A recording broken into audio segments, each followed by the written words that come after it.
Nah, Bapak sekarang akan menjelaskan apa sih itu fotografi dan istilah-istilah yang ada di dalamnya gitu. Semisal kalau kalian gitu buka kamera di HP lah yang kalian punya gitu.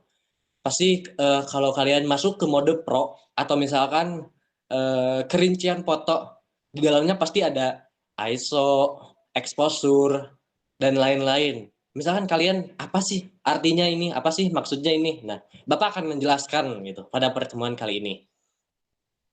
Nah, fotografi panduan dasar. Oke, next. Nah, Akil. Nah, seluruh bukan seluruh sih secara umum gitu. Seorang fotografer gitu harus mengetahui lah ISO, diafragma atau bukaan, terus ada shutter speed atau kecepatan rana. Dan menggunakan panduan light meter gitu untuk mendapatkan pencahayaan yang diinginkan. Next. Nah, Akil. Nah, ISO ISO di sini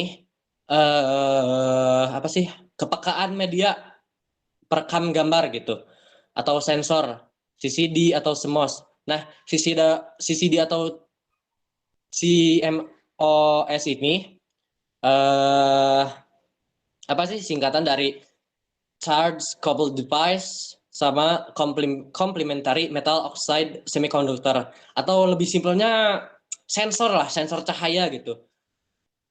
Jadi di dalamnya gitu, di dalam kamera tuh adalah sensor buat nangkap cahayanya ini.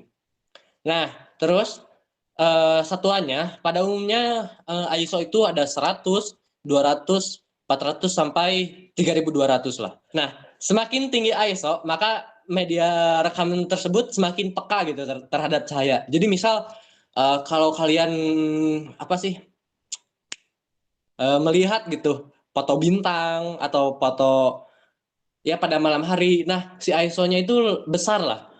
Kisaran antara 1600 atau 3200.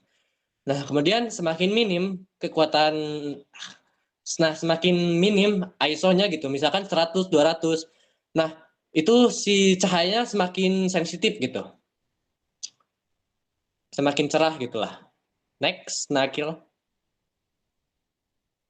Nah, ini ada nih karakteristik ISO. Ini ISO rendah nih. Lebih kontras gitu. Apa sih beda antara gelap dan terangnya lebih tinggi gitu. Gambar terasa lebih padat, kemudian lebih tidak pekat terhadap cahaya. Bisa dibilang lebih ya lebih gelap lah, lebih gelap gitu. Lebih cocok di outdoor atau si pencahayanya yang cukup terang gitu.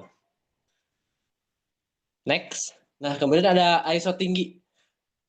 Nah, si kontrasnya itu berkurang. Beda antara gelap dan terangnya itu tipis. Gambar lebih longgar gitu dan berpotensi memunculkan noise atau bintik-bintik lah. Nanti ada contohnya, Bapak kasih. Terus kemudian lebih peka terhadap cahaya. Biasanya digunakan pada keadaan minim pencahayaan. Misalkan pada malam hari ini yang suka astrofotografi gitu, kayak gitulah. Next. Nah, ini contoh dari foto dengan ISO rendah gitu. Next lagi, nah Akil. Nah, ini kemudian contohnya lagi yang ISO rendah. Jadi buat di outdoor gini ya. Misalkan si cahaya matahari. Nah, eh, bisa dibilang kalau kita pakai ISO yang tinggi ya, ini tuh bakal putih banget, bakal cerah banget lah, menyilaukan mata lah, menyakitkan itu bagi mata. Next, Nakil. Nah, kalau kalian lihat gitu ya, secara teliti, itu bagian kiri dari si penyanyi, bukan bagian kiri, berarti kanan lah, kanan penyanyinya tuh yang hitam. Itu tuh banyak bintik-bintiknya noise-nya. Saya itu apa sih bisa dibilang gak tepat gitu ISO-nya. Jadi lebih banyak noise-nya. Oke, next, Nakil. Nah, ini ada tips nih. Jika menggunakan film gitu, pastikan setting ISO-nya pada kamera sesuai dengan film yang dipasang gitu. Jika menggunakan sensor digital, kenali karakteristik gambar yang dihasilkan. Kenali batas ISO maksimal yang dapat digunakan untuk menghasilkan gambar low noise atau nggak ada bintik-bintik lah kayak yang barusan ditampilkan. Kemudian ISO biasanya disetting pertama kali menyesuaikan dengan sumber cahaya terkuat yang kita pakai. Jadi sebelum ke produk jadi gitu. Jadi beberapa kali kalian tes dulu lah ISO-nya yang lebih enak gitu, yang lebih pas di kisaran ISO berapa. Nah, kemudian hati-hati membaca kekuatan cahaya. Cahaya terlihat terang di mata kita itu belum tentu cukup terang di kamera. Nah, kemudian ada diafragma atau bukaan. Kalian misalkan kalau di kamera gitu, biasa disebut F lah. Nah, lubang yang terdapat di dalam kamera gitu, diafragma ini. Kemudian berfungsi untuk mengatur banyak sedikitnya cahaya yang masuk gitu, tergantung besarnya kecil lubang diafragma ini. Nah, berpengaruh pada ruang tajam atau ruang perspektif yang dihasilkan gambar gitu. Next, Nakil. Nah, besar bukaan diafragma menggunakan satuan F. Contohnya F 1,8, 2,8, 3,5, 5,6. Nah, satuannya adalah 1/, misalkan eh ya itulah 1,8 atau 3,5 gitu. Nah, makin besar angka satuannya, makin kecil juga si lubang diafragmanya atau bukaan diafragmanya. Semisal apa? Nah, kita pakai app yang 1,8. Nah, si bukaannya itu semakin lebar gitu. Jadi semakin bokeh. Beda lagi kita pakai yang app 22, bukaannya 22. Nah, itu tuh semakin sempit bukaannya. Jadi kalau misalkan gitu, kita lagi praktikum nih nanti. Misalkan Bapak bilang, "Oke, anak-anak, bukaannya gitu pakai bukaan yang besar gitu atau yang lebar." Nah, berarti kalian pakai bukaannya yang 1,8 atau 2,8 gitu, yang kecil si diafragma atau bukaannya gitu. Oke, next. Nah, Akil. Nah, ini bisa dilihat ya. Tuh, misal yang ini nih, yang bukan 22. Jadi si lingkup bukaan diafragmanya itu semakin sempit, tapi dia si fokusnya semakin luas gitu. Coba next, Nakil.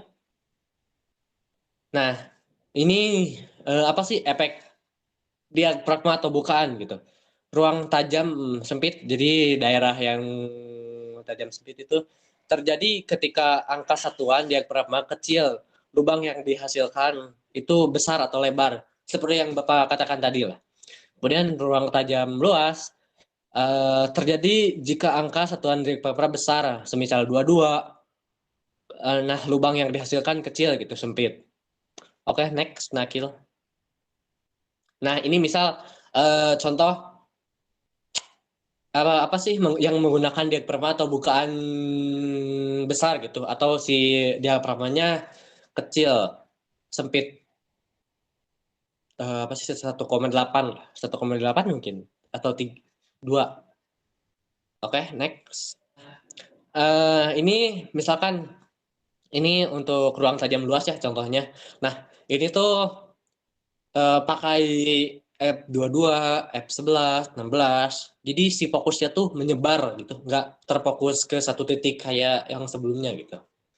Next. Next lagi, ini masih contoh. Nah, kemudian ada pengaruh diafragma atau bukaan terhadap kontras. Bukaan diafragma besar gitu akan menghasilkan gambar yang low kontras jika dibandingkan bukaan kecil gitu. Tipsnya diafragma digunakan untuk memilih subjek yang ingin ditonjolkan gitu. Dan subjek yang tidak diperlukan, semisal kayak yang sebelumnya gitu, gelas atau bunga. Misalkan ada 3 bunga nih, di depan bunga biru, di belakangnya bunga merah. Nah, kita akan mengambil yang bunga biru. Jadi apa sih F-nya gitu, pakai yang kecil lah, 1,8 atau berapa gitu. Oke, next. Nah, sebelumnya udah dibahas ISO sama bukaan atau diafragma. Kemudian ada kecepatan run atau shutter speed. Pengaturan cahaya yang masuk ke kamera bisa juga menggunakan shutter speed. Semakin lama shutter membuka, semakin banyak cahaya yang masuk. Semisal contoh nih, jika pada panel tertulis apa sih kalau di HP ya, kalau di HP ada 1/8, berarti itu 1/8 detik lah, berarti lebih cepat gitu. Oke, next. Nah, kemudian shutter berpengaruh pada berhentinya subjek foto atau terlihat adanya gerakan dari subjek foto atau bisa disebut stop action atau slow motion gitu. Kemudian ada shutter yang cepat akan menghentikan subjek. Jadi shutter yang lambat akan menunjukkan adanya gerakan pada subjek foto kita lah. Sesuaikan kecepatan shutter dengan kecepatan gerak subjek foto untuk mendapatkan gambar yang kita inginkan gitu. Next. Oke, tamat.